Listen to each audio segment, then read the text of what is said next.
ഒരു ബാധ്യസ്ഥനാ. Central government ആയാലും ശരി, സ്റ്റേറ്റ് ആയാലും ആരായാലും നമുക്ക് അതെന്തായാലും അതിൻ്റെ ഏറ്റവും വലിയ നമ്മളെ കേരളക്കാരാ. അതിൻ്റെ കാരണം ഞാൻ പറയാം, ഞാൻ ഈ കലക്ടറെ പോയി കാണാനോ പല സാഹചര്യങ്ങളും ഉണ്ടായിട്ടുണ്ട്. മറ്റുള്ള സംസ്ഥാനത്ത് എന്താ വെച്ചാൽ തമിഴ്നാട്, കർണാടകയിലൊക്കെ വിളിച്ചു കൊടുക്കും. കർണാടക അതുപോലത്തുള്ള ഉത്തരേന്ത്യൻ സംസ്ഥാനങ്ങളിലൊക്കെ ഈ അപകടം പറ്റി വരുന്നവർക്ക് ജോലി പെട്ടെന്ന് കിട്ടുന്നുണ്ട്.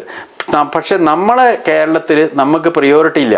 നമ്മൾ സൈന്യ വെൽഫെയർ ഓഫീസ് നമുക്ക് എന്താ വെച്ചാൽ ഈ കേരളത്തിൽ നമ്മളെ പി എസ് സിയിൽ നമുക്ക് കോട്ടയൊന്നുമില്ല. ഡിസബിൾഡ് ഒരു എക്സ് സർവീസിന് കോട്ടയില്ലാത്ത സംസ്ഥാനം കേരളം മാത്രമേ ഉള്ളൂ. നിങ്ങൾ ചിന്തിച്ചു നോക്കുന്നുണ്ട് പല സ്ഥലത്ത് കേരളത്തിൽ കോട്ടയില്ല, പക്ഷേ വെയിറ്റേജ് ഉണ്ട് ഒരു പെർട്ടിക്കുലർ സ്ഥലത്ത്. എന്ന് വെച്ചാൽ NCC അതുപോലുള്ള സ്ഥലങ്ങളിലൊക്കെ എക്സ് സർവീസ്മാൻ വേണം എന്ന് ചെയ്യുന്നുണ്ട്. പക്ഷെ അതല്ലാണ്ട് ഒരു പെർസെൻറ്റേജ് ഇത്ര പെർസെൻറ്റേജ് എക്സ് സർവീസ്മാൻ ആയിട്ട് മാറ്റി വെച്ചിട്ടില്ല. അല്ലെ 1%, 2% എക്സ് സർവീസ്മാനിന് ഇത്രയും ആൾക്കാരെ സേവനം ചെയ്യുന്ന എക്സ് സർവീസ്മാന് അത് നമ്മളെ സംഘടനകൾ ഈ ആയിരക്കണക്കിന് നമ്മളെ എക്സ് സർവീസ് സംഘടനകളുണ്ട്. അതിൻ്റെ ഓരോ പോരായ്മയാണ്. അവർ എല്ലാവരും കൂടി ഒന്നിച്ച് ഇതിന് വേണ്ടിയിട്ടാണ് ശ്രമിക്കേണ്ടത്. നമ്മളെ പുറമെ വരുന്ന എക്സ് സർവീസ്മാൻ എല്ലാവർക്കും ഒരു ഇതായിട്ട്. പക്ഷെ ഞാൻ ഈ സംഘടന മാത്രമല്ല, ആ കാലഘട്ടത്തിൽ എല്ലാ സംഘടനകളും എല്ലാ ഡയറക്ടർമാരും എന്തെങ്കിലും എനിക്കൊരു ജോലി കിട്ടാൻ വേണ്ടി അവസാനം ഞാൻ എത്തിപ്പെട്ടത് ഒരു സോഷ്യൽ വെൽഫെയർ സംഘടന പോലത്തെ യൂണിവേഴ്സിറ്റി ക്ലബിൻ്റെ ഒരു ഡോക്ടർ എടുത്തെത്തിയപ്പോൾ ഡോക്ടർ പറഞ്ഞു, നിങ്ങൾക്ക് മെഡിക്കൽ കോളേജ് കോഴിക്കോട് മെഡിക്കൽ കോളേജിൽ ഒരു IMCH ഉണ്ട്, ഒരു സ്ത്രീകൾ ഹോസ്പിറ്റലിൽ, അവിടെ ഒരു STD ബൂത്ത് വെക്കാനുള്ള ഒരു പ്രൊവിഷൻ നിങ്ങൾക്ക് ആക്കി തരാമെന്ന്. ആയിക്കോട്ടെ, എന്തെങ്കിലും ഒന്നുള്ള എനിക്ക് എന്തെങ്കിലും വീട്ടിൽ നിന്ന് ഒരു വെറി പിടിക്കുന്ന ഒരവസ്ഥ. അപ്പോൾ ഞാൻ അവിടെ അന്നത്തെ കാലഘട്ടത്തിൽ ഒരു STD ബൂത്ത് കാരണമൊക്കെ വെച്ചാൽ അത്യാവശ്യം വരുമാനം ഉണ്ടായിരുന്നു, ഇന്നത്തെ പോലെയല്ല. അപ്പോൾ അന്ന് ഒരു ജീവിച്ചു പോകാനുള്ള ഒരു ചുറ്റുപാട് അന്ന് കിട്ടി. പിന്നെ എന്നിട്ടും ഞാൻ വിട്ടിട്ടില്ല ജോലിക്ക് വേണ്ടി ശ്രമങ്ങൾ. അത് പല സ്ഥലത്തും പല എഴുത്തുകുത്തുകളും പല കാര്യങ്ങളും നടന്നുകൊണ്ടിരുന്നു. പക്ഷേ എന്തുകൊണ്ടാണ് ചിലർ ചോദിക്കും, നിങ്ങൾക്ക് എന്തുകൊണ്ടാണ് എഴുതിയെടുത്തുകൂടെയെന്ന്, PSCക്ക് എഴുതിയെടുത്താൽ. പക്ഷേ അത് നമ്മളെപ്പോലെയുള്ള ആൾക്കാർ പഠിച്ചെഴുതാൻ പറ്റില്ല. ഞാൻ പറഞ്ഞത് ഇൻഫൻട്രി ആർട്ടിലറി സോൾജേഴ്സ് അത് ഈ മുൻനിരയിലേക്ക് പഠിച്ച് ആ കാറ്റഗറിയിലേക്ക് വരാൻ കുറച്ചൊരു ബുദ്ധിമുട്ടുണ്ട്. അവന് ഒന്നാമത്തെ കാര്യത്തിൽ അവന് കോച്ചിങ്ങിന് പോകണം, പിന്നെ അതിൻ്റെ ഇടയിൽ കൂടി ഇത് നടക്കില്ല കാര്യങ്ങളെല്ലാം. പിന്നെ നമ്മുടെ ഒരു പരിമിതമായിട്ടുള്ള ഒരു എഡ്യൂക്കേഷൻ വെച്ചുകൊണ്ടാണ് നമ്മൾ എൻ്റർ ചെയ്യുന്നത്. നമുക്കൊരു ഹയർ സ്റ്റഡി ചെയ്യാനുള്ള ഒരു അവസരം കിട്ടുന്ന മുന്നേ ജോയിൻ ചെയ്യുകയാണ്. അപ്പൊ അവിടെ വെച്ച് ഇങ്ങനെ ഒരു ഇൻസിഡന്റ് നടക്കുന്ന സമയത്ത് പിന്നെ നമ്മൾ തിരിച്ചു വരുമ്പോൾ വാട്ട് വി ക്യാൻ ഡു, അത് നമുക്ക് മുന്നിലുള്ള വലിയൊരു ചോദ്യം തന്നെയാണ്. പിന്നെ സാധാരണ ഒരു ഗാർഡായി നിൽക്കാനോ ഒരു ബാങ്കിലോ അല്ലെങ്കിൽ ഒരു സെക്യൂരിറ്റിയോ അത് നമുക്ക് നിൽക്കാൻ പറ്റാത്തൊരവസ്ഥയാണ്. നമ്മള് എസ്പെഷ്യലി സാറിന്റെ 2 കാലും നഷ്ടപ്പെട്ടാണ് അവിടെ വരുന്നത്, ഒരു കൈയും നഷ്ടപ്പെട്ടിരിക്കുകയാണ്. അപ്പൊ നമുക്കൊരു സ്വകാര്യ സ്ഥാപനം പോലും നമുക്ക് ജോലി തരാൻ മടിച്ചു നിൽക്കും. ആ ഒരു അവസ്ഥയിൽ ഗവൺമെന്റ് തന്നെയാണ് അതിന് മുൻകൈ എടുക്കേണ്ടത് എന്നാണ് എനിക്ക് തോന്നുന്നത്. പക്ഷേ ഗവൺമെന്റ് നിങ്ങൾ ഏതെങ്കിലും ബാങ്കിനെ സമീപിക്കും, നമ്മൾ എന്ത് ചെയ്യാൻ ബാങ്കിന് അന്ന് പറഞ്ഞ് കോഴിക്കോട് ജില്ലാ കളക്ടർ എന്നോട് പറഞ്ഞത്, നിങ്ങൾ ഏതെങ്കിലും ബാങ്കിനെ സമീപിക്കുക, അല്ലാണ്ട് ഇവിടെ ജോലിയൊന്നും വെച്ചിട്ടില്ല എന്ന്. പക്ഷെ അങ്ങനെയല്ല എൻ്റെ മനസ്സ് പറയുന്നത്. അവര് ഏതെങ്കിലും തരത്തിലൊരു ജോലി, ഞാനന്ന് ഒരു ചെറിയ എന്തെങ്കിലും തട്ടിക്കൂട്ട് ജോലി കിട്ടിയാലും എനിക്കന്ന് ഇതായിരുന്നു. പക്ഷെ അത്ര ചെറിയ ഏജിൽ 26 വയസ്സിൽ അവർ ഇവിടെ ഇപ്പം സിവിലിയൻസിൻ്റെ ഇടയ്ക്ക് നമ്മൾ വരുന്ന നേരം പറയുന്നത് അയാൾക്ക് പെൻഷൻ കിട്ടും, അയാൾക്ക് ലിക്കർ കിട്ടും, പിന്നെ എല്ലാ ഫെസിലിറ്റി ഉണ്ട്. ഇതൊക്കെ ഇതല്ല, നമ്മൾ ചെറിയ ഏജിൽ വരുന്ന 26 അല്ലെങ്കിൽ 40 വയസ്സിൻ്റെ ഇടയ്ക്ക് ഒക്കെ വരുന്ന പരിക്ക് പറ്റിയ ആൾക്കാർ 26-30 ഇടയ്ക്ക് വരും, മറ്റവൻ വരിക 35-40. എന്നിരുന്നാലും അവൻ്റെ ജീവിതം എത്ര ലോങ്ങാ. ഒരു എക്സ് സർവീസ്മാന് കിട്ടേണ്ടതായിരിക്കുള്ള കാര്യങ്ങൾ അവർക്ക് ഒരു എക്സ് സർവീസ്മാന് കേരളത്തിലുള്ള എക്സ് സർവീസ്മാർക്ക് പല സംഗതിയും കിട്ടേണ്ടതുണ്ട്. അത് മറ്റുള്ളവരെ അപേക്ഷിച്ച് വളരെ കൂടുതലുമാണ്. സാറേ, പിന്നെ എനിക്ക് വേറൊരു കാര്യം സാറിനോട് ചോദിക്കാനുള്ളത്, വാർ ഡിസബിൾ സോൾജേഴ്സ് എന്നുള്ള ഒരു സംഘടന രൂപീകരിച്ചല്ലോ കേരളത്തില്, അതിന് സാർ തന്നെയാണോ മുൻകൈ എടുത്തത് ഇതിന് വേണ്ടിയിട്ട്?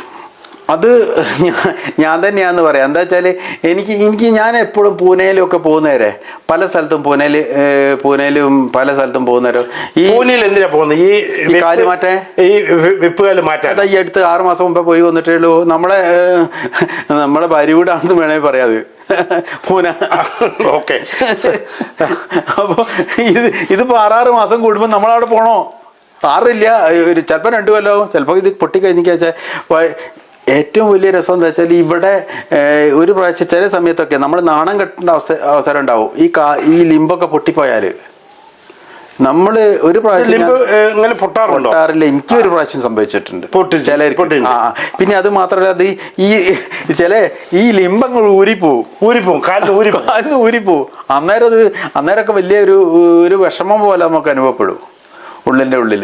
ഇത് ലിംബ് ഒരാളെ. പിന്നെ അത് മാത്രമല്ല സാറേ, ഈ ലിംബ് പോയി അല്ലെങ്കിൽ അംഗവൈകല്യം നഷ്ടപ്പെട്ട ആൾക്കാർക്കുണ്ടല്ലോ ഒരു ഫാൻറ്റം പെയിൻ അതിന് പറയുക. അറിയാതെ ഫാൻറ്റം പെയിൻ അത് മോനറിയാം. മോനായിപ്പോൾ പഠിച്ചതിനെ കൊണ്ട്. അപ്പോൾ ഞാനിത് ഇടയ്ക്കിടയ്ക്ക് പെയിൻ, എനിക്ക് ചെറുപ്പം മുതൽക്ക് ഈ കാല് കട്ട് ചെയ്ത മുതൽക്ക് ഈ വെയിൻ, തലച്ചോർന്ന് വരുന്ന വെയിൻ ഉണ്ടല്ലോ, വെയിൻ ഏത് സ്ഥലത്ത് വരെ വന്നിട്ട് അടട്ടുള്ളൊരു ഒരു പ്രഷർ തരും നമ്മളെ. ഈ വെയിന് ഒരു 6 മാസം കൂടുമ്പോഴൊക്കെ ഓർമ്മ കിട്ടുള്ളൂ. ചിലപ്പോൾ ഒരു 5-6 മാസം കൂടുമ്പോഴോ ഈ വെയിൻ ഓർമ്മിച്ച് ആ വെയിനിന് ഓർമ്മ വരുന്നതാണോ എനിക്കറിയില്ല. എന്തായാലും അത് വന്ന് ആ സമയത്ത് നമ്മൾ ഒരു 5-6 ദിവസം ഒരു ഗാബാപെൻറ്റിൻ എന്ന് പറഞ്ഞ, ഞാൻ ആ ഗുളിക കഴിക്കുന്നത് ഗാബാപെൻറ്റിൻ എന്ന് പറഞ്ഞ ഗുളിക. അത് മോനെ അറിയുന്നതിനെ കൊണ്ട്, മോനത് കണ്ടെത്തി, അതിൻ്റെ കാര്യങ്ങൾ കണ്ടെത്തിയതിനെ കൊണ്ട് എനിക്കത് പെട്ടെന്ന് ഞാനത് മനസ്സിലാക്കി. അപ്പോൾ അത് ഒരു 5-6 ദിവസം കഴിച്ചാൽ അന്നേരം അത് നിൽക്കും. പക്ഷെ അത് ഭയങ്കര എഫക്റ്റീവാണ്. അത് എന്താ വെച്ചാൽ അത് തലച്ചോറിനെ വരെ ബാധിക്കേണ്ട, അധികം കഴിക്കരുത് എന്നൊക്കെ പറയൂ. പിന്നെ അത് ഞാൻ പറയുന്നത് നിൽക്കണ്ടേ, രാത്രി ഉറങ്ങാൻ സമ്മതിക്കണ്ടേ. ഇപ്പോഴും കൂടി കഴിഞ്ഞ ദിവസം കൂടി ഈ സാധനം വന്നിട്ട് നമ്മളെ അറ്റാക്ക് ചെയ്യായിരുന്നു. ആ വെയിൻ വന്നിട്ട് ആ ബ്ലഡ് അവിടെ വന്ന് കുത്തും, തിരിച്ചടിക്കും, പിന്നെ പോവുക. അപ്പൊ സാറ് നമ്മുടെ വാർ ഡിസബിൾ സോൾജേഴ്സിന്റെ ഈ സംഘടനയുടെ രൂപം കൊടുക്കാനും അതിന്റെ ഒരു ഉന്നത സ്ഥാനം സാർ ഇപ്പോൾ വഹിച്ചുകൊണ്ടിരിക്കുന്നുണ്ടല്ലോ. അപ്പൊ സാറിന്റെ അനുഭവത്തിലൂടെയാണോ ഞാൻ എന്നെ പോലെ മറ്റ് ഡിസബിളേഴ്സിന്റെ എന്തെങ്കിലും ഒരു കാര്യത്തിന് വേണ്ടി മുന്നിട്ട് ഇറങ്ങണം എന്നുള്ള തോന്നൽ വന്നിട്ടാണോ ഇങ്ങനെ അതിനുവേണ്ടി? ഏതോ കാലം മുതൽക്ക് എനിക്ക് ആഗ്രഹം ഉണ്ടായിരുന്നു. ഞങ്ങളെ ഈ ഡിസബിൾഡ് സംഘടന, ഡിസബിൾഡ് ആൾക്കാരുണ്ടല്ലോ, ഈ ഡിസബിൾഡ് ആൾക്കാരെ ഞങ്ങൾ പല സംഘടനയും വാലിന്റെ മുകളിൽ വലിച്ചു കെട്ടി വരാം. ഞങ്ങളെ എന്തേ കാര്യത്തിന് ഞങ്ങളെ കൊണ്ടുപോയി മുന്നിൽ അവിടെ നിർത്തും. ഒരു ശരിക്കും പറയാൻ വെച്ചാൽ ഞങ്ങൾ മഹാഭാരതത്തിലെ ശിഖണ്ഡി എന്നുള്ള കഥാപാത്രത്തിനെ മുൻനിർത്തിയിട്ടാണ് അർജുനൻ യുദ്ധം ജയിച്ചത്. ശിഖണ്ഡി പിന്നെ ഭീഷ്മാചാര്യർക്കെതിരായിട്ട് യുദ്ധം ചെയ്യുന്നേരം അർജുനന് ജയിക്കാൻ പറ്റാത്ത ഒരിതുണ്ട്, ശാപമാണെങ്കിലും ശരി. അപ്പൊ ശിഖണ്ഡീനെ മുന്നിൽ വന്നു. ആ ശിഖണ്ഡീനെ മുന്നിൽ നിർത്തിയപ്പോൾ അർജുനന് യുദ്ധം ചെയ്യാൻ പറ്റി. ശിഖണ്ഡി മുന്നിൽ വന്നപ്പോൾ ഭീഷ്മാചാര്യർ പറഞ്ഞു, ഇനി ശ്രീക്കെതിരായിട്ട് ഞാൻ യുദ്ധം ചെയ്യില്ല എന്ന്. അപ്പോൾ ആയുധം താഴെ വെച്ചു, മൂപ്പര് യുദ്ധം ചെയ്ത് വീഴ്ത്തി. അതേപോലെ തന്നെ ഞങ്ങളൊക്കെ ഒരു ശിഖണ്ഡികളാ. ഞാൻ പറഞ്ഞുകൊണ്ടിരിക്കുന്നത് എന്താ വെച്ചാൽ ഞങ്ങൾ ബാറ്റിൽ കാഷ്വാലിറ്റീസ് ഒക്കെ ഒരു ശിഖണ്ഡികളാണ്. ഞങ്ങളെ ഈ എക്സ് സർവീസൻ, കേരളത്തിലെ എക്സ് സർവീസൻ സംഘടനകളൊക്കെ ഞങ്ങളെ അങ്ങോട്ട് മുന്നിൽ നിർത്തും. എന്നിട്ട് ഏതെങ്കിലും ഒരു സമരത്തിന് വിളിച്ചാൽ ആ പ്രദീപ് സാറ് വരണേ, ഇതുണ്ട്, എന്തെങ്കിലും 2 സ്പീച്ച് സംസാരിക്കണേ എന്നൊക്കെ. അപ്പോൾ അതിൻ്റെ ശേഷം ഞങ്ങളെ കിട്ടി. ഞങ്ങൾക്ക് എന്തെങ്കിലും ഇതേപോലത്തെ ഞങ്ങൾക്ക് ചെറിയൊരു മെഡലും ഒരു എന്തെങ്കിലും ഒരു ഇത്, അതേമാതിരി ആഗസ്റ്റ് 15, ജനുവരി 26 ഇതിനൊക്കെ ഞങ്ങളെ വിളിക്കൂ. ഞാൻ പറഞ്ഞു പോവരുത്. ഞാൻ ഈ ഇരിക്കുന്ന ആൾക്കാരോടൊക്കെ പറയുന്നത് എന്താ വെച്ചിട്ടുണ്ടോ, ഈ ബാറ്റിൽ കാഷ്വാലിറ്റീൻ്റെ ആൾക്കാരോട്, നിങ്ങൾ എന്തിനാ പോയിട്ട് ഒരു സംഘടനയിൽ ഒരു ഇതിന് പോയിട്ട് കൊടി പിടിക്കാനോ അല്ലെങ്കിൽ ഒരു അവാർഡ് വാങ്ങാൻ മാത്രമായിട്ടാണ് നമ്മൾ കാലും കഴിഞ്ഞും പോയ ആൾക്കാരെ. നമുക്ക് അല്ലാത്ത സമയത്ത് നമ്മൾ ഓർക്കൊന്നും വേണ്ട. ഈ എക്സ് സർവീസൻ കേരളത്തിലെ സംഘടനകൾ ഇങ്ങനത്തെ പ്രധാനപ്പെട്ട കാര്യങ്ങൾക്ക് മാത്രമേ ഞങ്ങളെ വിളിക്കാറുള്ളൂ.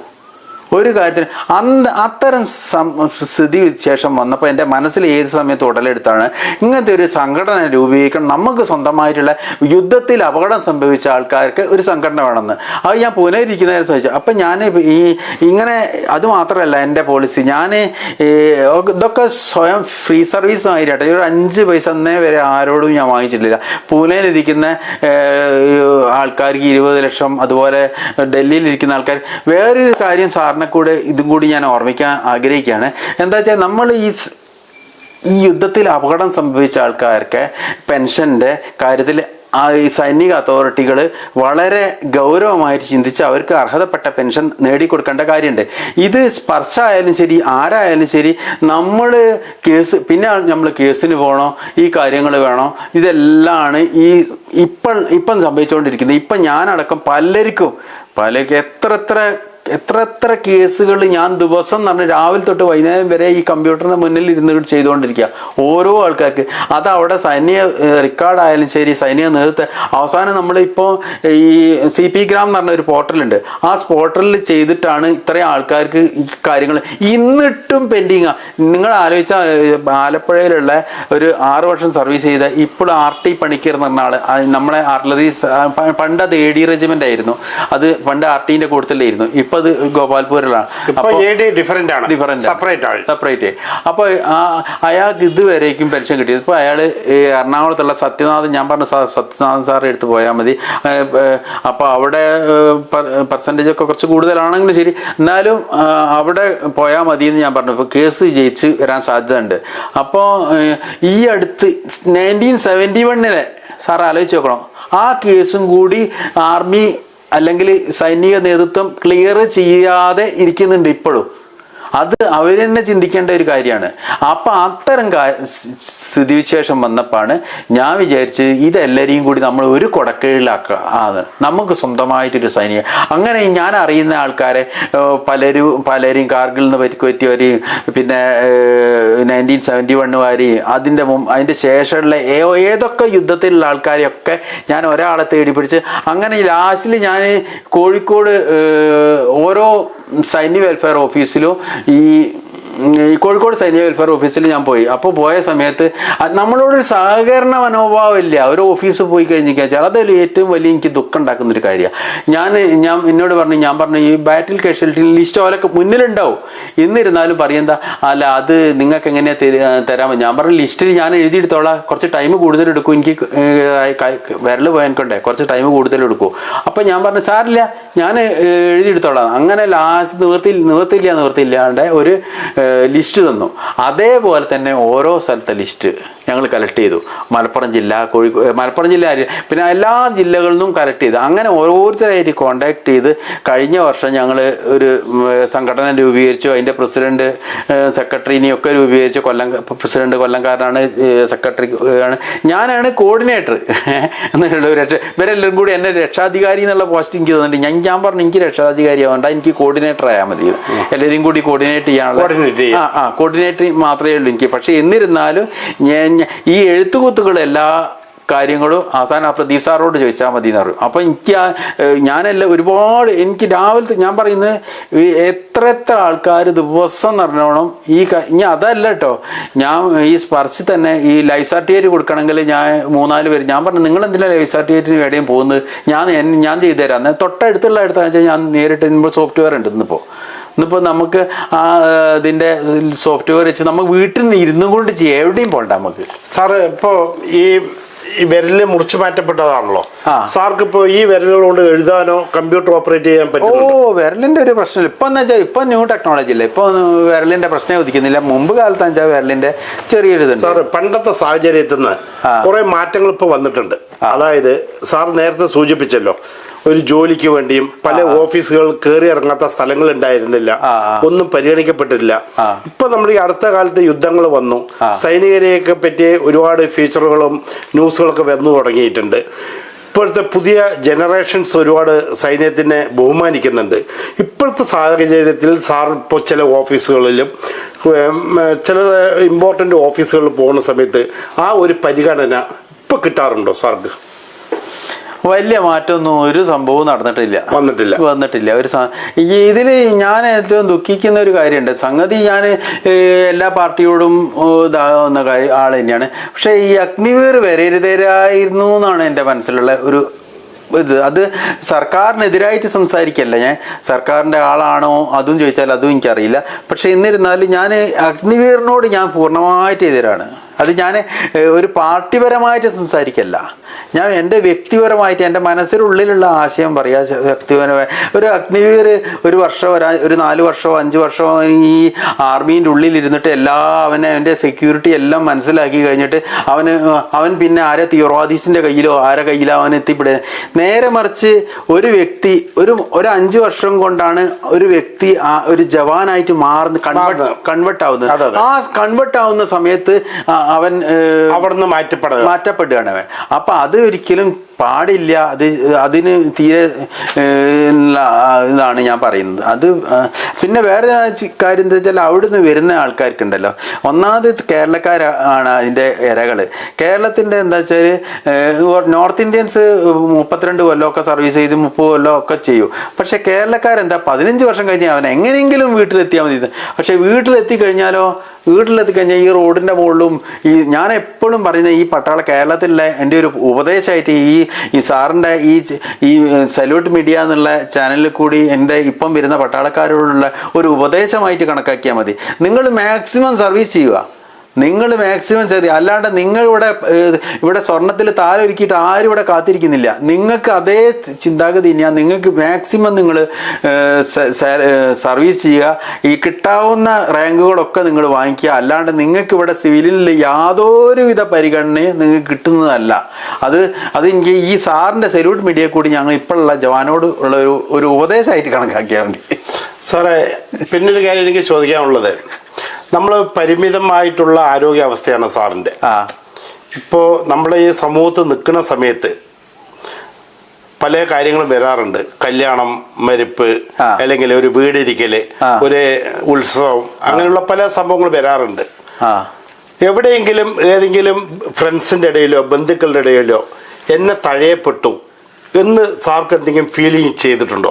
അല്ലെങ്കിൽ എന്നെ പ്രധാനപ്പെട്ട വ്യക്തികളെ എന്നെ വിളിക്കേണ്ടതായിരുന്നു, എന്നെ വിളിച്ചിട്ടില്ല, എൻ്റെ ഈ ഫിസിക്കലി അവസ്ഥ കണ്ടുകൊണ്ടാണോ, അങ്ങനെയുള്ള സാർക്ക് എന്തെങ്കിലും ഒരു അനുഭവം ഉണ്ടായില്ല? അത് എന്തായാലും ഉണ്ടാവണം. നമ്മൾ ഫിസിക്കൽ ഇല്ലാത്ത ആളാണ്. അത് നമ്മൾ ഏറ്റവും അനുഭവപ്പെടുന്ന അവസ്ഥ എന്ന് പറഞ്ഞു വെച്ചാൽ ഞാൻ ദൈവവിശ്വാസിയാണ്. ഞാനൊരു വിശ്വാസിയാണ്. എനിക്ക് പ്രാർത്ഥിക്കാൻ പോകാൻ പറ്റില്ല. ഞാൻ ഗുരുവായൂരായാലും ശരി, ഗുരുവായൂർ വരെ എൻ്റെ മക്കളപ്പുറവും ഗുരുവായൂർ പോവും, അല്ലെങ്കിൽ ഇവിടെ പോവും, എല്ലാ സ്ഥലത്തും ഗുരുവായൂർ പോവും. ഈ ദഹിക്കാണ്ട് എനിക്ക് നടക്കാൻ പറ്റില്ല. അടുത്ത എനിക്ക് വെച്ചാൽ ഞാൻ വീഴും. അതുകൊണ്ട് എനിക്ക് അതിൻ്റെതായിട്ട് വളരെ ദുഃഖമുണ്ട്. ഞാൻ ഇവിടെ നിങ്ങൾ അതിൻ്റെ മുകളിൽ ഷൂവിൻ്റെ മുകളിൽ സോക്സ് ഇട്ടിട്ട് കയറിക്കോളി എന്നൊക്കെ പറയും. ഞാൻ പറഞ്ഞു ദൈവത്തിന് ഇന്ന മനസ്സിൽ ഇത് കാണാം. എനിക്ക് ഇവിടെ ഇരുന്നാലും ദൈവത്തിനെ ഞാൻ കാണുന്നുണ്ട് എന്ന് പറയും. നിങ്ങൾ ഉള്ളിൽ പോയി പ്രാർത്ഥിച്ചാലും ഞാൻ പുറമേ നിന്ന് പ്രാർത്ഥിച്ചാലും തുല്യമാണ്. ഞാൻ കഴിഞ്ഞ ദിവസം കൂടി അങ്ങനെ തന്നെയാണ്. പിന്നെ 1-2 ചില സ്ഥലങ്ങളിൽ പറയും, എൻ്റെ സുഹൃത്തുക്കളെ വീട്ടിൽ പോയിട്ട് അനുഭവം ഉണ്ടായിട്ടുണ്ട്. ചിലർക്കുണ്ടല്ലോ, നമ്മൾ പുറത്തിരിക്കുന്ന പല സ്ഥലത്തും പോകുന്ന ഷൂ അല്ലേ, അപ്പോൾ ഓരോ ചിന്താഗതികളാണ്. നിങ്ങൾ ഷൂ അവിടെ പൂജാമുറി, അങ്ങോട്ട് വരണ്ട, അല്ലെ ഇങ്ങോട്ട് വരണ്ട. അപ്പോൾ അതൊക്കെ അത്തരം അനുഭവങ്ങൾ. ഇപ്പം ഞാൻ ഉദാഹരണമായിട്ട് എൻ്റെ ഒരു സുഹൃത്തുണ്ട് ടൗണിലുള്ള കോഴിക്കോട്. അപ്പോൾ അദ്ദേഹം പറഞ്ഞു അത് പൂജാമുറിയാണ് സാറ്, ഷൂ അയച്ചിട്ട് കയറിയാൽ മതി. ഞാൻ പറഞ്ഞ വേണ്ട, ഞാൻ പുറത്തേക്ക് ഇറങ്ങിയോളാം. അങ്ങനെയുള്ള അനുഭവങ്ങൾ എനിക്കുണ്ട്. ഉണ്ട്. അതിപ്പോൾ ഏതൊരു പട്ടാളക്കാരനും ഉണ്ടാവോ ഇല്ലയോ എന്ന് എനിക്കറിയില്ല. പക്ഷേ അത് ഉണ്ടാവും. ഇങ്ങനെ പരിക്ക് പറ്റിയ ആൾക്കാർക്ക് ഷൂ ഇട്ട് നടക്കുന്നവർക്ക്. പിന്നെ വേറൊരു സംഗതി എന്താ വെച്ചാൽ, നമ്മൾ പല സ്ഥലങ്ങളിലും പോയാലും ഓഫീസുകളിലൊക്കെ പോയാലും ഒരു ചെറിയ തോതിൽ ഞാൻ ബാറ്റിൽ കാഷ്വാലിറ്റിയാണ് എന്നാണ്. പക്ഷേ അങ്ങനെ ഇല്ലാത്ത ഒരവസരം കഴിഞ്ഞ മാസം RTO ഓഫീസിൽ പോയ അവസരത്തിൽ ഞാൻ പറഞ്ഞു, സാറേ ഞാൻ ബാറ്റിൽ കാഷ്വാലിറ്റിയാണ്, എനിക്ക് അല്ല നിങ്ങൾ കാര്യം പറഞ്ഞു അറിയുമോ? എന്നിരുന്നാലും 3 ചെയർ മുന്നിൽ നിൽക്കുക, സാറേ ആ ചെയറിലൊന്ന് ഇരുന്നോളൂ എന്ന് പറയും. എനിക്ക് പ്രേക്ഷകരോട് പറയാനുള്ളത് ഇതാണ്. ഉള്ള കാര്യം, ഒരു സൈനികൻ അദ്ദേഹം നമ്മളെ കാവലിൽ നിന്ന് സിയാച്ചിനിൽ ഡ്യൂട്ടി ചെയ്ത ഐസിൻ്റെ എഫക്റ്റ് തട്ടി 2 കാലും മുറിഞ്ഞ ഒരു കൈപ്പത്തി കംപ്ലീറ്റ് വിരലുകളെല്ലാം പോയി നിങ്ങൾ കാണുന്നുണ്ടാവും. ഇങ്ങനെയുള്ളൊരാൾ ഒരു ഓഫീസിൽ ചെന്നപ്പോൾ അദ്ദേഹം മാനസികമായിട്ട് അദ്ദേഹത്തിന് ഉണ്ടായ ബുദ്ധിമുട്ടാണ് നിങ്ങളുമായിട്ട് ഷെയർ ചെയ്യുന്നത്. ഇനി നിങ്ങൾ തീരുമാനിക്കുക എന്താ വേണ്ടതെന്നുള്ളത്. അത് മാത്രമല്ല സാറേ, എനിക്ക് പറയാനുള്ളത് എന്താ വെച്ചാൽ, ഞാൻ ഈ കഴിഞ്ഞ മാസത്തെ അനുഭവം ഞാൻ 1996 ലൈസൻസ് എടുത്ത ആളാണ്. മറ്റേ ഈ വീലില്ലാത്ത മറ്റേ ലൈസൻസ്, അതിൻ്റെ ലൈസൻസ്, ഡിസബിൾഡ് ലൈസൻസ്. ആ ലൈസൻസ് എടുത്ത് ഞാനത് RTO ഓഫീസിൽ പോയി. ഇപ്പോൾ ഒരു സാരഥി എന്ന് പറഞ്ഞ സോഫ്റ്റ്വെയർ ആണ്. നമ്മളെ RT ഓഫീസിൽ. ആ സാരഥി സോഫ്റ്റ്വെയറിൽ കൂടി ഞാൻ പറഞ്ഞു സാറേ ഇതിനകത്ത് ഈ ഇത് വന്നിട്ടില്ല കേട്ടോ. അപ്പോൾ അവിടെ വെഹിക്കിൾ ഇതിൻ്റെ ഇൻസ്പെക്ടർ പറഞ്ഞു അയ്യോ ഇത് ഞങ്ങളെ സോഫ്റ്റ്വെയറിൽ അത് അപ്ലോഡ് ആവുന്നതിന് സാറ് ഇപ്പോൾ ഒരു പണി ചെയ്യും, ഒരു ലൈസൻസ് എടുത്തേക്ക്. ഞാൻ പറഞ്ഞു 1996 ലൈസൻസ് എടുത്താൽ ഞാൻ പുതിയ ലൈസൻസ് എടുക്കണം. അല്ല അതിന് പണിയില്ല, ഞാൻ വിളിച്ച് പറയാം എന്നാണ്. ഞാൻ പറഞ്ഞു വിളിച്ച് പറഞ്ഞിട്ടൊന്നും കാര്യമില്ല, ഞാൻ ലൈസൻസ് എടുക്കും. അപ്പോൾ അതിൻ്റെ പുറത്തേക്ക് ഇങ്ങോട്ട് ചാടിയപ്പോൾ ആളെ പേര് ഞാൻ പറയില്ല, എൻ്റെ ഏകദേശം അറിഞ്ഞ് നോക്കുന്നവർ എൻ്റെ കുടുംബക്കാരനായിട്ട് വരും. അപ്പോൾ ഞാൻ പിന്നെ പുറത്തേക്ക് ഞാൻ ഇറങ്ങി പറഞ്ഞാൽ തന്നെ ഒരു ഇതിൻ്റെ ഒരു ഏജന്റ്, അവിടെയുള്ള ഏജന്റുമാർ ഏജന്റ് എന്നാ പറയാ, ചിലപ്പോ ഇപ്പൊ ഏജന്റ് ഇല്ല എന്ന് പറയുമെങ്കിലും ഇപ്പോഴും നിലവിലുണ്ട്. അപ്പൊ അയാൾ എന്നോട് പറഞ്ഞു നിങ്ങളൊന്നും ചെയ്യണ്ട, നിങ്ങൾ മുകളിലൊരു ട്രാൻസ്പോർട്ട് കമ്മീഷണർ ഉണ്ട് കോഴിക്കോട്, ആ ട്രാൻസ്പോർട്ട് കമ്മീഷണറുടെ ഈ അനുഭവം പാലക്കാടുള്ള നാസർ സാർക്കും ഉണ്ടായിട്ടുണ്ട്. അപ്പോൾ ഞാനിത് പുറത്തേക്ക് ഇറങ്ങി ഞാൻ ഒരു ലെറ്റർ ഒക്കെ ഉണ്ടാക്കി ഞാൻ മുകളിൽ പിറ്റേ ദിവസം മുകളിൽ കോഴിക്കോട് ട്രാൻസ്പോർട്ട് കമ്മീഷണറെ പോയി കണ്ടു. അദ്ദേഹം പറഞ്ഞു വളരെ അങ്ങനെയും ആൾക്കാരുണ്ട് എന്നുള്ളത് എനിക്ക് മനസ്സിലാവുന്നത്. എല്ലാവരെയും നമ്മൾ ഒരു ഗണത്തിൽ കാണാൻ പറ്റില്ല. ഈ RTO ഓഫീസ് ഇത്തരത്തിൽ പെരുമാറിയെങ്കിലും ആ ട്രാൻസ്പോർട്ട് കമ്മീഷണർ എടുത്ത് പോയ ഉടനെ തന്നെ സാർ എന്താ പറ്റി, ഞാൻ എന്നെ പറ്റി ഇത് കാര്യം പറ്റി സാർ ഇനി ഈ ഓഫീസിലേക്ക് വരണ്ടെന്നാണ് എന്നോട്. എന്താ വെച്ചാൽ ഈ രേഖ ഇങ്ങോട്ട് തന്നേക്ക്, ബാക്കിയെല്ലാം സാറിൻ്റെ ഓൺലൈനായിട്ടൊക്കെ ചെയ്യും. എൻ്റെ കാര്യങ്ങൾ പിന്നെ ഞാൻ ഓരോ കാര്യത്തിനും ആ ഓഫീസ് ഞാൻ പിറ്റേന്ന് നോക്കുന്നേരം വൈകുന്നേരം ആകുമ്പോഴേക്ക് ഓൺലൈനായിട്ട് എൻ്റെ ഇതിൽ വന്നിട്ടുണ്ട്, ലൈസൻസ് വന്നു. സാറ് നമ്മൾ ഒരുപാട് കാര്യങ്ങൾ സംസാരിച്ചു, പട്ടാള സർവീസിലുള്ളപ്പോഴും അതിന് വന്ന ശേഷമുള്ള സാഹസങ്ങളും ഇപ്പോൾ അതിജീവിച്ചുകൊണ്ടിരിക്കുന്ന കുറേ പ്രശ്നങ്ങളെല്ലാം അങ്ങനെയുള്ള കുറേ വിഷയങ്ങൾ നമ്മൾ സംസാരിച്ചു. ഇത് മൊത്തത്തിൽ എടുത്തു കഴിഞ്ഞാൽ സാർക്ക് അങ്ങോട്ട് തിരിച്ചു നോക്കുമ്പോൾ ഹൗ ഡിഡ് യു ഫീൽ, എന്താ തോന്നുന്നു? അതിനെപ്പറ്റി വ്യക്തമായിട്ട് എനിക്കൊരു ഉത്തരം അങ്ങോട്ട് കിട്ടുന്നില്ല. എന്നിരുന്നാലും പറയാന്ന് വെച്ചാൽ നമ്മൾ ഒരു പട്ടാളക്കാരൻ്റെ മനസ്സിലുണ്ടാവുന്നത് എന്താ വെച്ചാൽ അവനൊരിക്കലും തോൽവി കൊടുക്കുവാൻ ആഗ്രഹിക്കുന്നില്ല. എന്നുള്ളത് തന്നെയാണ് കൊടുക്കാൻ നമ്മൾ ആഗ്രഹിക്കില്ല. കാല് പോയാലും ശരി, അവന്റെ ജീവൻ പോയാലും ശരി അവൻ തോറ്റു കൊടുക്കില്ല. അവന്റെ ആ പോളിസി അത് അവനെ ജയിച്ച എല്ലാ സ്ഥലത്തും. ഇപ്പൊ ഈ ഉദാഹരണമായിട്ട് ഞാൻ എൻ്റെ മക്കളെ നല്ല തോതിൽ എത്തിക്കണം എന്നും അല്ലെങ്കിൽ ഞാൻ ഏത് ഒരു സൈനിക ഉയർന്ന തലത്തിലെങ്കിലും എത്തിക്കണം എന്നും ഒക്കെ ഞാൻ കടമെടുത്തിട്ടായാലും ശരി, ഏത് തരത്തിലായാലും ശരി, ഞാൻ അവനെ പഠിപ്പിച്ച് എൻ്റെ എൻ്റെ ലക്ഷ്യത്തിലേക്ക് തന്നെ എൻ്റെ മക്കളെ ഞാൻ എത്തിച്ചിട്ടുണ്ട്. അത് ആരുടെ മുന്നിലും കൈ നീട്ടാതെയല്ല എത്തിച്ച്. അത്തരത്തിലാണ് ഒരു പട്ടാളക്കാരൻ ഉണ്ടാവുക. അപ്പോൾ തിരിഞ്ഞു നോക്കുമ്പോൾ എൻ്റെ ഇടയിൽ സാധാരണ ഒരാളെക്കാട്ടും ഞാൻ മുൻപന്തിയിൽ എത്തി എന്ന് തന്നെയാണ് ഞാൻ ചിന്തിക്കുന്നത്. അത് എന്നെ ഏതെങ്കിലും ഏജൻസിയോ അല്ലെങ്കിൽ ഏതെങ്കിലും സർക്കാരോ ഏതെങ്കിലും ആരോ സഹായിച്ചിട്ടൊന്നുമല്ല. പക്ഷേ നമ്മൾ ഉള്ളിൻ്റെ ഉള്ളിൽ ഒരു ലക്ഷ്യബോധം നമുക്കുണ്ടെങ്കിൽ അവർക്ക് എത്താൻ പറ്റും. അതൊരു പട്ടാളക്കാരൻ തന്നെയേ അത് സാധിക്കുള്ളൂ. പട്ടാളത്തിൻ്റെ ട്രെയിനിങ് ആണോ എന്താണ് ആ പട്ടാളക്കാരൻ്റെ അത്തരത്തിലുള്ള എയിമുള്ള പട്ടാളക്കാരെ ഈ നമ്മളെ സർക്കാരിനോ ആരും മുതൽക്കോട്ടാക്കാൻ ശ്രമിക്കുന്നുമില്ല എന്നതിന് വേണേൽ പറയാം. ഒരു പട്ടാളക്കാരനെ നിങ്ങൾ എന്ത് കണ്ണും പൂട്ടിയിട്ട് ഏത് കാര്യവും നിങ്ങൾക്ക് ഏൽപ്പിക്കാം, അവനത് ലക്ഷ്യപ്രാപ്തിയിൽ എത്തിക്കുകയും ചെയ്യും. അവൻ ഇപ്പോൾ ഒരു 100 ഇപ്പോൾ കാലില്ലാത്ത ഒരാളാണ് ശരി, അങ്ങ് ലക്ഷ്യത്തിൽ വെച്ചിക്കാച്ചാൽ ആ ലക്ഷ്യത്തിൽ എത്താൻ തന്നെ ശ്രമിക്കൂ. നേരെ മറിച്ച് അത് സിവിലിയൻസിൻ്റെ ഇടയിലാണെന്നുണ്ടെങ്കിൽ അത് നടക്കില്ല കാര്യം. അതവർ മനസ്സിലാക്കുന്നില്ല എന്നുള്ള ഒരു വിഷമമുണ്ട്. സാറ് 26, 27 വയസ്സിലാണ് സൈന്യത്തിൽ നിന്ന് ബോർഡ് ഔട്ടായി വരുന്നത്. വന്നു കഴിയുമ്പോൾ നമുക്ക് 2 കാൽ നഷ്ടപ്പെട്ടു, കൈവിരലുകൾ നഷ്ടപ്പെട്ടു. അവിടെ നിന്നുള്ള ഒരു യുദ്ധമായിരുന്നു ഈ സമയം വരെ. മോനെ ഡോക്ടറാക്കി. ആർമിയിൽ മേജർ ആയിരുന്നു. SS ആയിരുന്നല്ലേ, ഷോർട്ട് സർവീസ് കമ്മീഷൻ ആയിരുന്നു. അത് വേണ്ട വെച്ച് വന്ന് ഇപ്പൊ ഇവിടെ വേണ്ടല്ല, അവന് ആ ടേൺ ഓവർ കഴിഞ്ഞിട്ട് പിന്നെ അവന് കിട്ടാണ്ടായി പോയി. അവരെന്താ പറഞ്ഞ നിങ്ങൾ പുറമേ നിന്ന് ഡിഗ്രി അവന്റെ പട്ടാളത്തിന്റെ ഇതിൽ കിട്ടിയില്ല, ഹയർ സ്റ്റഡി കിട്ടാത്ത അവസരത്തിൽ നിങ്ങൾ പുറമേ നിന്ന് നിങ്ങളെ കോട്ടയിൽ കിട്ടിയിട്ട് തിരിച്ച് വന്നോളൂ എന്ന് പറഞ്ഞു. അപ്പോഴേക്ക് അവൻ ചെയ്തു 3 വർഷത്തെ ഫിസിക്കൽ മെഡിസിൻ ഡൽഹിയിൽ ചെയ്തു പറഞ്ഞാൽ തന്നെ അപ്പോഴേക്ക് 35 വയസ്സിൽ തിരിച്ചു കയറണം. പിന്നെ 35 വയസ്സ് 1 മാസമായി പോയി.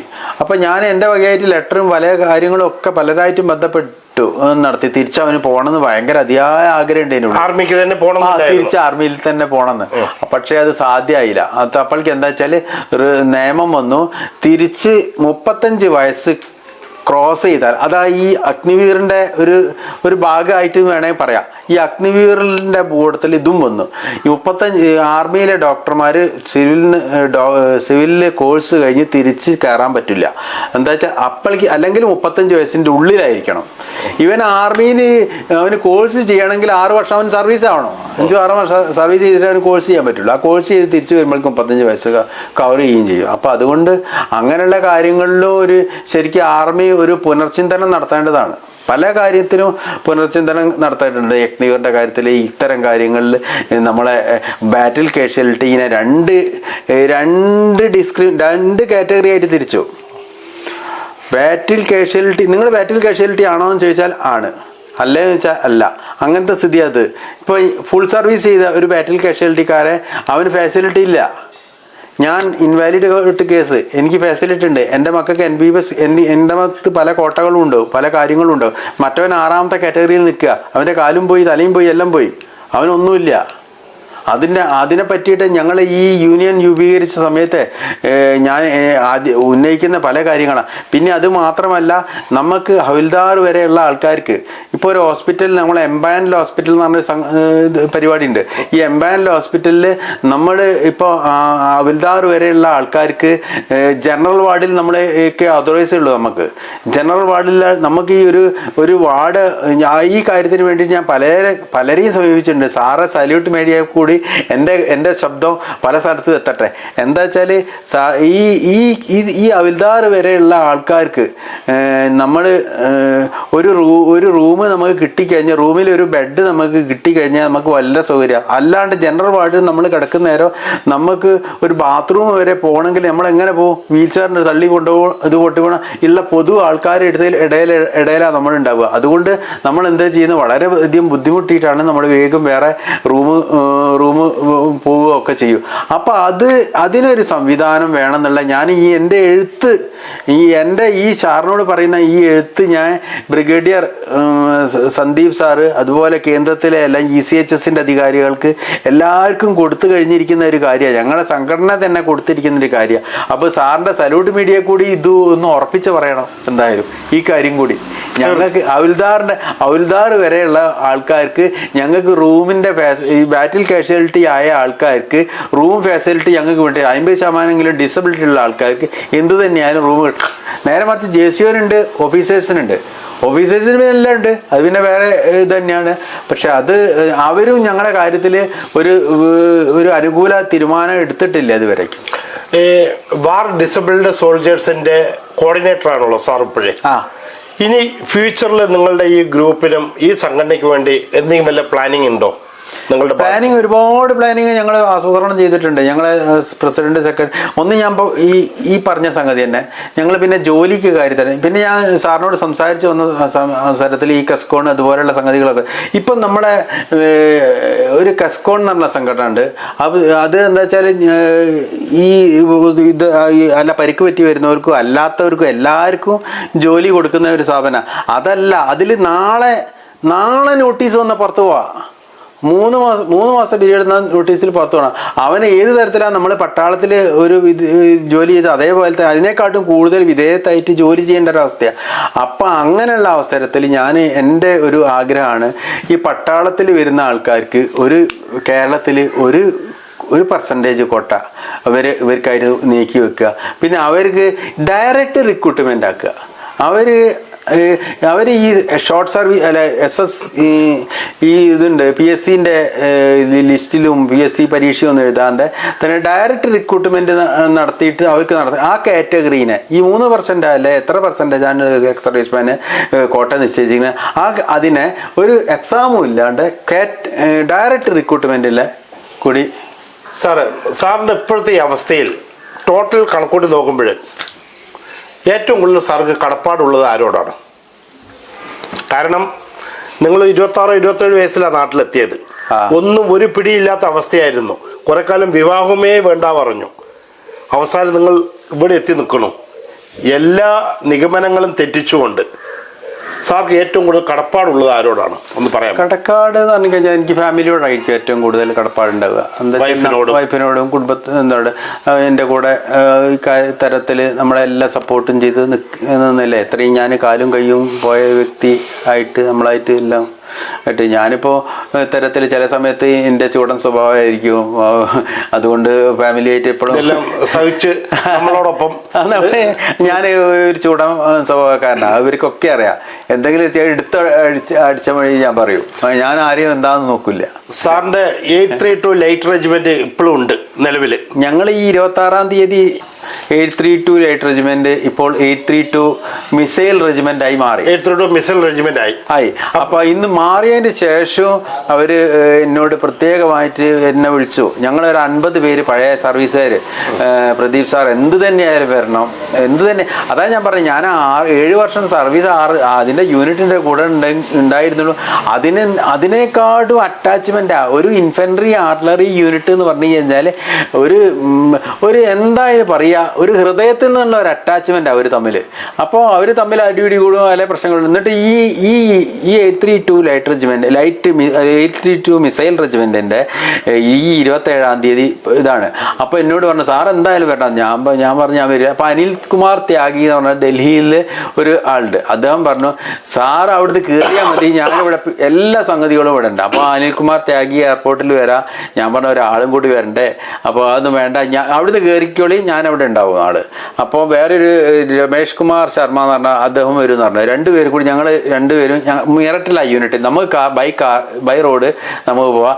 26. അത് മാത്രമല്ല, ഞങ്ങളെ ഇപ്പോഴത്തെ റെജിമെന്റിന്റെ RHM എന്നെ പേഴ്സണലായിട്ട് വിളിച്ചു. സാർ എന്തായാലും വരണോ, സാറ് വന്നാലേ ഇതാവുള്ളൂ, ഞങ്ങൾ സമ്പൂർണ്ണമാണ്, സാർ ഉണ്ടെങ്കിൽ എല്ലാവരും വരുന്നു. അതുകൊണ്ട് ഞാൻ പോവാൻ വിചാരിച്ചു. 26-ാം തീയതി പോകുന്നുണ്ട്, 29-ാം തീയതി ഞങ്ങൾ റിട്ടേൺ ചെയ്യുന്നുണ്ട്. ശരി, നമ്മളുടെ ഈ സല്യൂട്ട് മീഡിയന്റെ ഈ പ്രോഗ്രാം ഉണ്ടല്ലോ, ഇത് സാറോടൊപ്പം ജോലി ചെയ്തവരും വിരമിച്ചവരും കുറെ പേര് കാണും. യൂണിറ്റില് നല്ല സുഹൃത്തുക്കളും കാണും, ഒരുപാടുണ്ട്. അവരോട് സാർക്ക് എന്താ പറയാനുള്ളത്?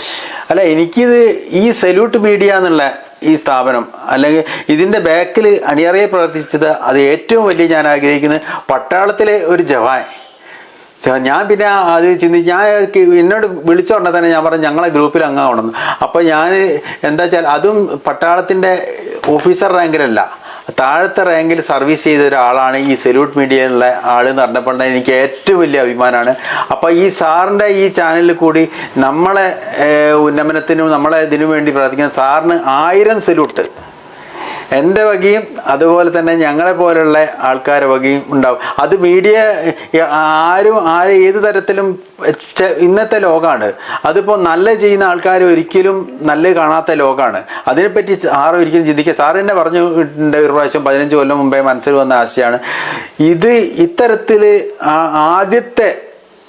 ആദ്യത്തെ വ്യക്തി ഞാൻ പറയൂ എന്താ വെച്ചാൽ ഞാൻ അന്ന് തൊട്ട് ഇന്ന് വരെ പല സംഘടനകളിലും അങ്ങാണ്.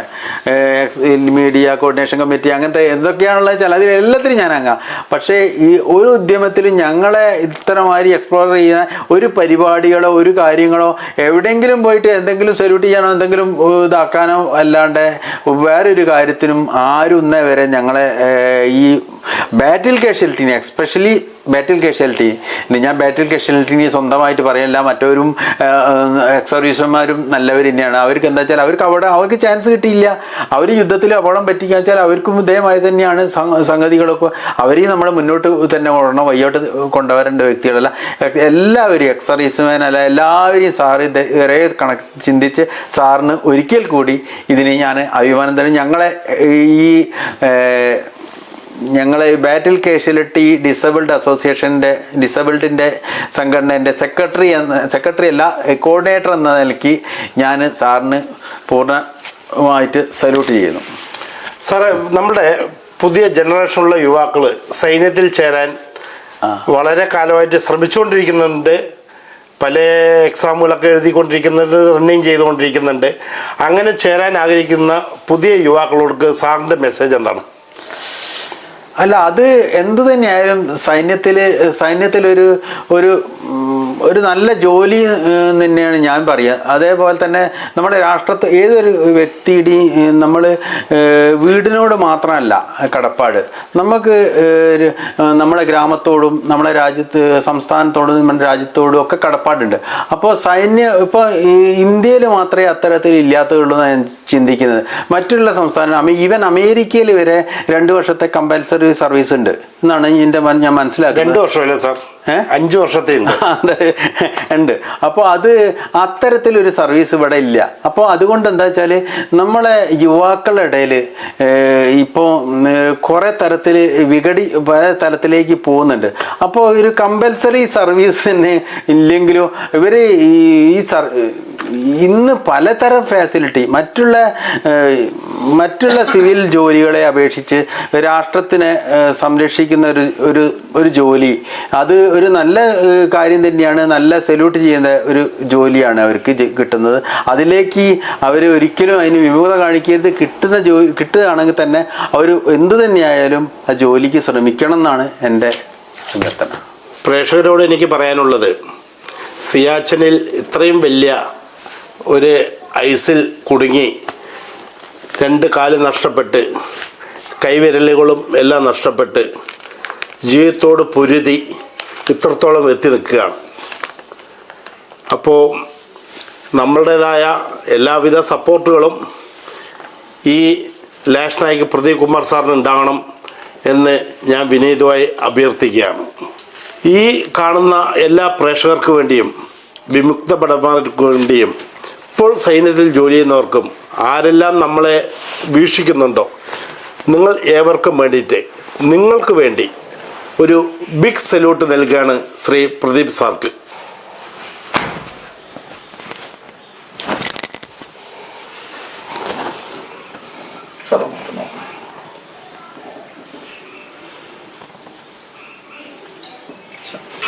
ജമ്മു കാശ്മീരിൽ എന്താവണം പറ്റുക, എവിടെയുള്ള ആൾക്കാരും ഫുള്ള് അവിടെ ബെഡും ഇല്ല, ഒന്നുമില്ല.